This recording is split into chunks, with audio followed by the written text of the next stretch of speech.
Welcome aspirants, welcome to Shriram IAS YT channel. On this one PYQ a day series, today is the day of geography and that is why I'm here to talk about one previous year question which has appeared on mains 2021 GS paper 1 for Indian geography, जिसके बारे में आज हम बात करेंगे. So let's directly jump into our question. The question is very interesting and technical.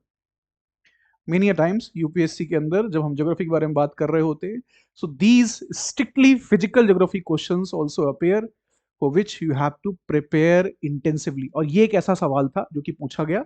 सवाल था, how do the melting of the Arctic ice and glaciers of the Antarctic differently affect the weather patterns and human activities on earth.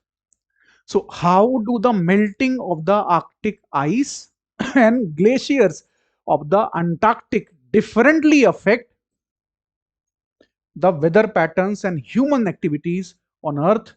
Explain.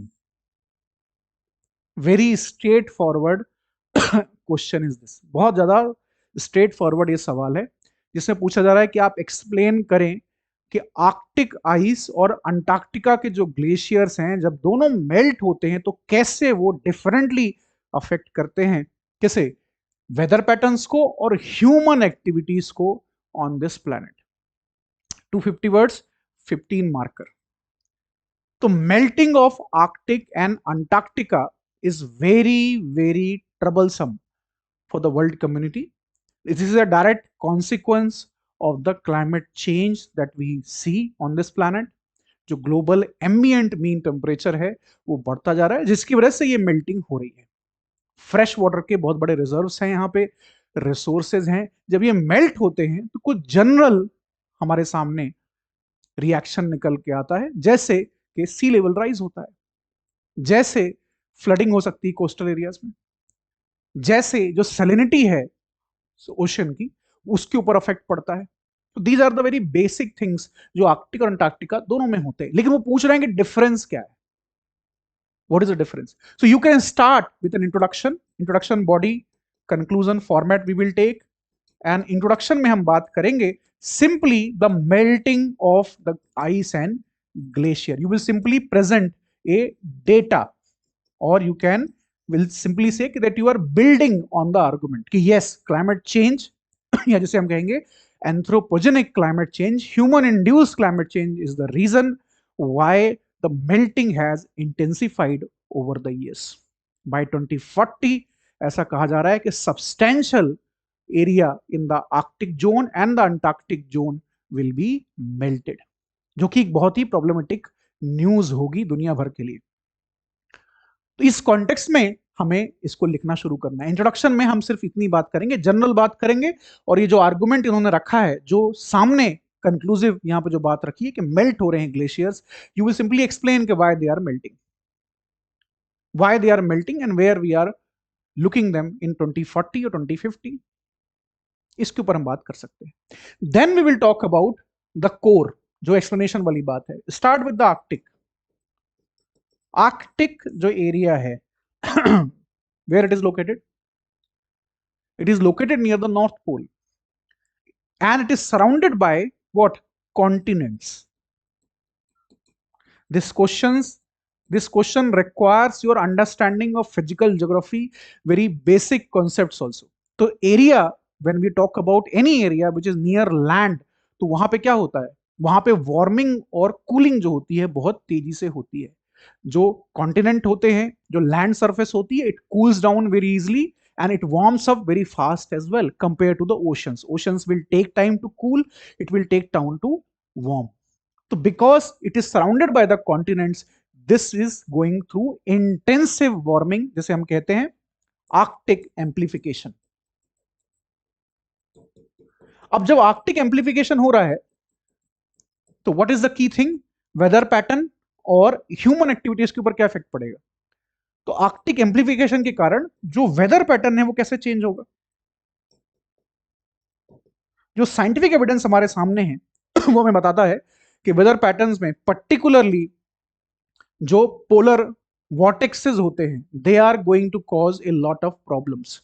जैसे हमने Texas के अंदर सन 2011 में देखा, तो ये जो पोलर वॉर्टेक्स है, they are going to cause a lot of problems. इसके अलावा in the mid latitude region of the world we are looking into heightened extensive rainfall. We also looking into areas जहां पे जो lack of rainfall है वो बहुत बड़ी problem create करने वाला है, जो ड्रॉट जैसी कंडीशंस हैं वो बढ़ने वाली हैं। We are also looking into the area जहां पे ये जो अपर एटमॉस्फेयर में जो एयर का सर्कुलेशन होता है वो डिस्टर्ब हो रहा है इसकी वजह से। तो जेट स्ट्रीम्स का जो डिस्टर्बेंस है, उसका जो एरिया वेरिएशन आ रहा है, वो इसकी वजह से आ रहा है क्योंकि आर्कटिक एम्प्लीफिकेशन हो रहा है।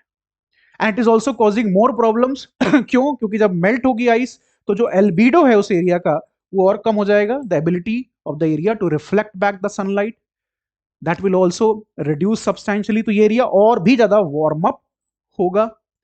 प्लस जब ये आइस मेल्ट होगी तो क्या होगा, जो ओशनिक हमारी करंट्स हैं, जो वार्म वाटर करंट हैं, जो कोल्ड वाटर करंट हैं उस एरिया में, उनके ऊपर भी सब्सटैंशियल नेगेटिव इफेक्ट हमें दिखाई देगा। जो एक्स्ट्रा ट्रॉपिकल साइक्लोन्स हैं जो मिड लैटिट्यूड में जनरेट होते हैं, उनके ऊपर इफेक्ट दिखाई देगा। तो जो कोर कंडीशंस हैं टेम्परेचर, प्रेशर की, ह्यूमिडिटी की, वो डिस्टर्ब हो जाएंगी because of the Arctic amplification that we see. ये सबसे बड़ी प्रॉब्लम होगी वेदर पैटर्न्स के साथ। अमेरिका जो ईस्टर्न कोस्ट है वहां ज्यादा प्रॉब्लम्स होंगी। ये जो पोलर वॉर्टेक्सेस हैं, जैसे 2011 का 2021 का हमने देखा टेक्सास के अंदर एक्सटेंसिव कोल्ड वेव वहां पे जनरेट हुई थी, that will create a lot of problems. अब जो दूसरा पार्ट है वो क्या है, वो है ह्यूमन एक्टिविटीज का, how it will impact human activities. Human activities में when the ice is melting in the area, क्या हो रहा है वहां, हाइटेंड जियोपॉलिटिकल कंपटीशन हो चुका है, क्योंकि ऑयल एंड गैस की डिस्कवरीज वहां पे होने लगी हैं। अभी तक वो एरिया बर्फ से ढका हुआ था, now more and more countries are exploring the areas for mineral reserves. Then you see more and more military exercises are being conducted, more and more new sea routes are being found and located to increase trade and improve logistics। ये भी हो रहा है वहां पे। जो indigenous वहां पे ग्रुप्स रह रहे हैं उनके लिए उनकी जो सबसिस्टेंस फार्मिंग थी उसको नुकसान पहुंच रहा है, जो वाइल्ड लाइफ है उसको नुकसान पहुंच रहा है, जिसको एक सीरियस प्रॉब्लम है। पोलर बियर की जैसे पॉपुलेशन है that is under intensive threat. So all of the area is suffering because of Arctic amplification. And one of the most important things that is happening there is कि जो permafrost है, जिसमें काफी बड़ी मात्रा में मीथेन और ग्रीन हाउस गैसेस सिक्योर्ड हैं, जब ये मेल्ट होगा तो it will simply evaporate into the air and green house gases का जो कॉन्सेंट्रेशन है वो और भी बढ़ जाएगा। ये प्रॉब्लम्स होंगी आर्कटिक के साथ हमारे। क्या हमने डिस्कस किया, बेसिक हमने कंसेप्ट को यहां पे स्टैब्लिश किया, then we divided into two parts, क्योंकि two parts are discussed there, and then we explained it properly with a lot of emphasis on examples and structure. अब आते हैं हम सवाल के दूसरे पार्ट में। दूसरा पार्ट क्या है, दूसरा पार्ट है अंटार्कटिका का। We are now looking into Antarctica. Antarctica is a very, very important area for the world, the southern pole, and mostly undisturbed compared to Arctic। ये undisturbed है क्योंकि पूरा जो एरिया यहाँ पे हमें दिखाई देता है अंटार्कटिका के पास का, वो क्या है, it is surrounded by what, oceans, not continents, it is surrounded by oceans.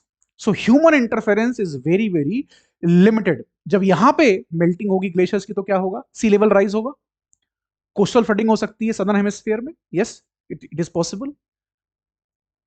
जो सैलिनिटी है एरिया की, ओशन की, वो चेंज होगी। That is very basic things यहाँ पे जो हमने मेंशन की वो होगी। But this is an area, जब यहाँ पे मेल्टिंग होगी ग्लेशियर्स की तो इसका इफेक्ट जो है बहुत ही मैसिव होगा। पर्टिकुलरली ये जो थर्मोहेलिन, ये जो कन्वेयर बेल्ट है which influences the entire world's climate because eventually जो oceanic circulation है it is linked with atmospheric circulation। जब ये बेल्ट डिस्टर्ब होगी तो जितने ओशनिक करंट्स हैं वो डिस्टर्ब होंगे। जो लालीना अलीना का इशू है पैसिफिक ओशन के अंदर, सेंट्रल पैसिफिक ओशन में, उसके ऊपर डिस्टर्बेंसेस होंगे। जो SSW के इवेंट्स होते हैं विच आर लिंक्ड विथ जैसे 2021 का जो ऑस्ट्रेलियन बुश फायर है, ऑस्ट्रेलिया के अंदर मैसिव फॉरेस्ट फायर हुए थे 2021 के अंदर, which led to death of millions of animals, millions of animals. ये स्ट्रेटोस्फेयर के अंदर वार्मिंग होती है, तो सडन स्ट्रेटोस्फेयर वार्मिंग को हम SSW कहते हैं। It is linked with what is happening in the Antarctic area. Plus what will happen to the weather patterns, जब ये पूरी बेल्ट मूव होगी इसमें चेंजेस होंगे, तो Asia, Africa, Europe, South East Asia, everywhere you will see कि monsoon patterns are shifting, you will see drought events are intensifying, you will see कि जो इंसो इवेंट हुए, अल नीनो सदर्न ऑसिलेशन, और El Nino, इनके ऊपर effect दिखाई देगा। तो ये इफेक्ट हमें वेदर के ऊपर दिखाई देने वाला है बिकॉज ऑफ द अंटार्कटिका। जो आर्कटिक का एम्प्लीफिकेशन है, वहां पे जो वार्मिंग है, उसका जो रिजल्ट है वो इमीडिएट दिखाई देगा। इसका जो रिजल्ट है लॉन्ग टर्म और स्ट्रक्चरल होगा, एंड दैट इज वाई ये जो मेल्टिंग हो रही है, this is very very problematic. Now how it will effect the human activities part. Human activities में फिशिंग रिसोर्सेज के ऊपर बहुत बड़ा फर्क पड़ेगा। जैसे जो क्रिल स्पेसीज होती है अंटार्कटिका के पास, साउथ ईस्ट एशिया में जो जो मरीन रिसोर्सेज हैं, फिशरीज के पर्टिकुलरली, इनके ऊपर इफेक्ट दिखाई देगा। कोस्टल फ्लडिंग हो सकती है, जो स्मॉल आइलैंड डेवलपिंग स्टेट्स हैं, सिड्स स्टेट्स, ये पानी के नीचे जा सकते हैं, जैसे मालदीव्स हैं। साउथ ईस्ट एशिया के अंदर ऐसी बहुत सारी आइलैंड टेरिटरीज हैं which can be submerged with in the ocean because of the Antarctica melting of the glaciers. तो ह्यूमन एक्टिविटीज के ऊपर भी बहुत ही नेगेटिव इफेक्ट इसका दिखाई देगा। जो पूरे नेविगेशनल रूट्स हैं साउथ ईस्ट एशिया में, जो कनेक्ट करते हैं इंडियन ओशन को पैसिफिक के साथ, वो चेंज हो सकते हैं। मरीन रिसोर्सेज जो हैं उनका पूरा माइग्रेशन हो सकता है उस बेल्ट के साथ। जो कोस्टल इकोसिस्टम्स हैं उनके ऊपर नेगेटिव इफेक्ट पड़ सकता है, जैसे मैनग्रोव्स फॉरेस्ट हो गए या कोरल रीफ्स हो गए, इनके ऊपर नेगेटिव इफेक्ट पड़ेगा। अगर इनके ऊपर नेगेटिव इफेक्ट पड़ेगा तो ह्यूमन्स के ऊपर नेगेटिव इफेक्ट पड़ेगा। So that is how the challenges are far more long term and structural when it comes to Antarctica.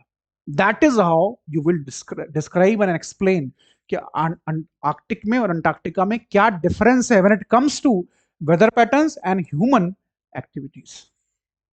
This is how you will write. और जब तक ये करोगे तब तक 250 वर्ड्स में अराउंड 230 to 40 वर्ड्स हो जाएंगे very easily, because I am simply writing only the keywords, because you will also explain them.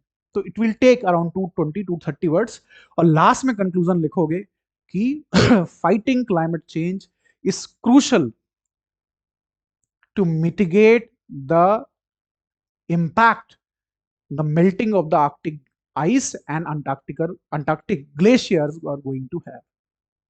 Because यहां पे जो बात है, जो सोल्यूशन है, वो क्या है? To fight climate change, to fight climate change. क्योंकि ये सब क्या हो रहा है? ये एंथ्रोपोजेनिक वार्मिंग हो रही है। एक्सेसिव नहीं लिखना है। You can write this answer in 500 words also, in 1000 words also, but you don't have to do that. Simply follow the guidelines which they are giving it to you. अगर वो कह रहे हैं कि इसको 100 वर्ड्स में लिखो, तो ये आंसर 100 वर्ड्स में भी लिखा जा सकता है। ये स्किल है एक, ये स्किल है। Answer writing is a skill. It's not only a test of your knowledge, but it's also a test of your answer writing skills. So you have to fuse your answer and craft it into a skill. तब जाके marks मिलेंगे। अगर इसको 300 words में, 350 words में लिखा, number cut जाएगा। You will not have time and the space is on the copies, or in any case is limited.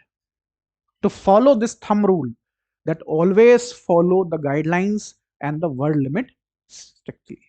You can join me on my Telegram channel as well to remain connected. Thank you for giving me your time.